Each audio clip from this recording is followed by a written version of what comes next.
Now, the university application process is quite complicated, and universities talk about a holistic review of applications. In this video, I will be talking about what colleges look for in applicants and how to make your application the best it can be. Let's get into that right now. Now, what do universities really want? They want well-rounded students who will succeed at university. The universities use a lot of parameters to judge their applicants, all the way from standardized test scores to extracurriculars, and school grades to community service. They also have the letters of recommendation and application essays, all in their application process. So in the next section, I'll be talking about each of these parameters and how much the universities value each of them.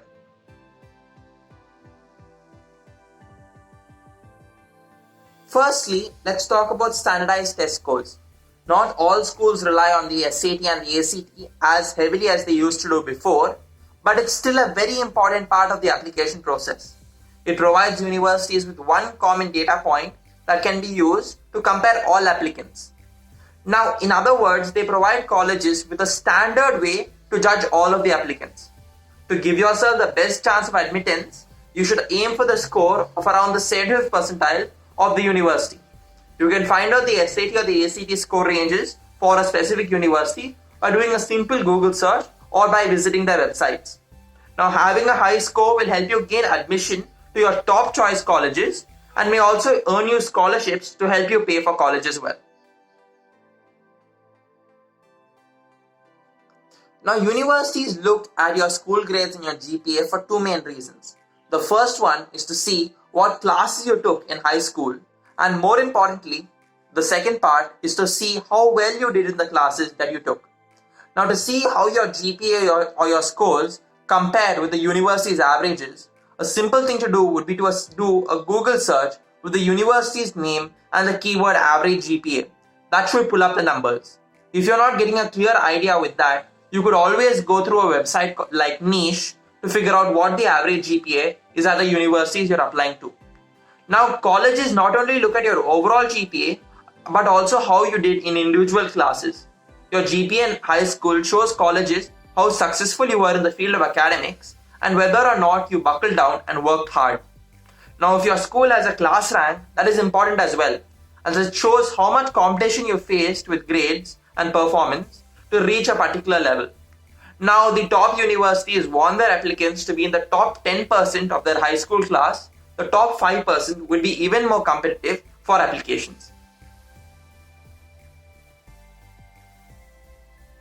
Now, universities want to look at you as a person and not just as a set of scores.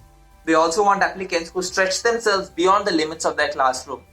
Colleges pay special attention to your involvement in extracurricular activities.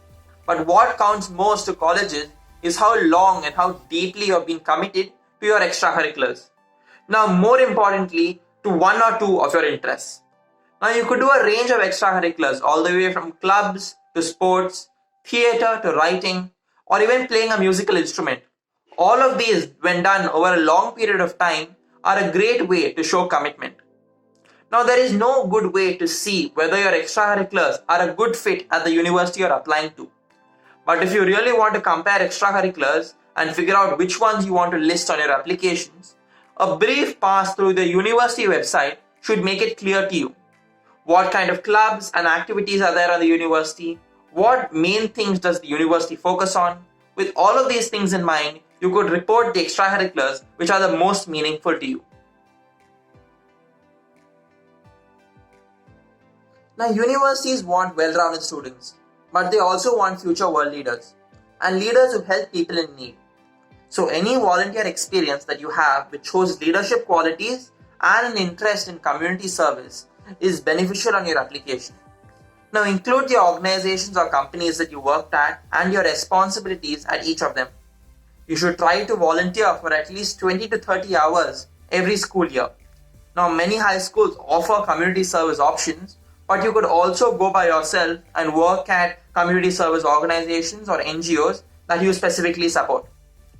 Now, work in the corporate world and other work experience is also greatly praised by universities and is regarded by university application officers on your application. So also mention any other work experience, and mainly if you received any promotions or special recognitions be sure to mention that as well. I will be making a video on volunteer service, community service, research projects, and on work experience a little later. So subscribe to the channel to stay tuned for that. Let's go on to the next section. Now, most universities require letters of recommendation from your school teachers and your high school counselor.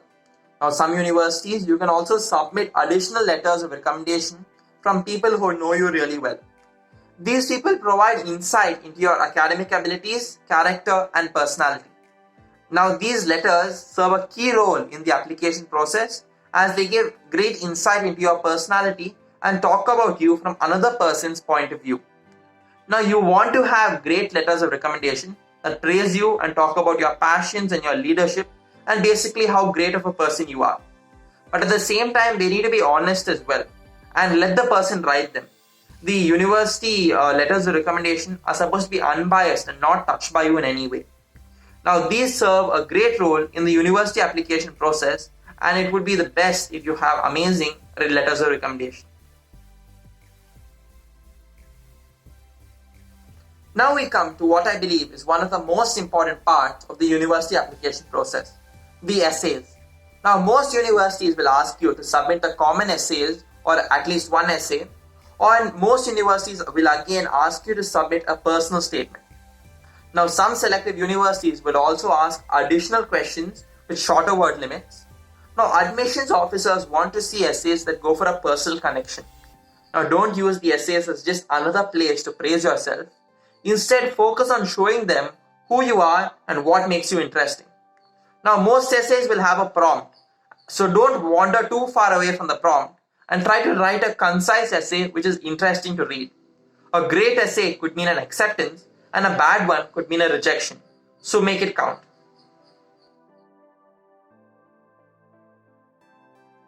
Thus, I have talked about the various factors in the university application process and what universities look for in applicants.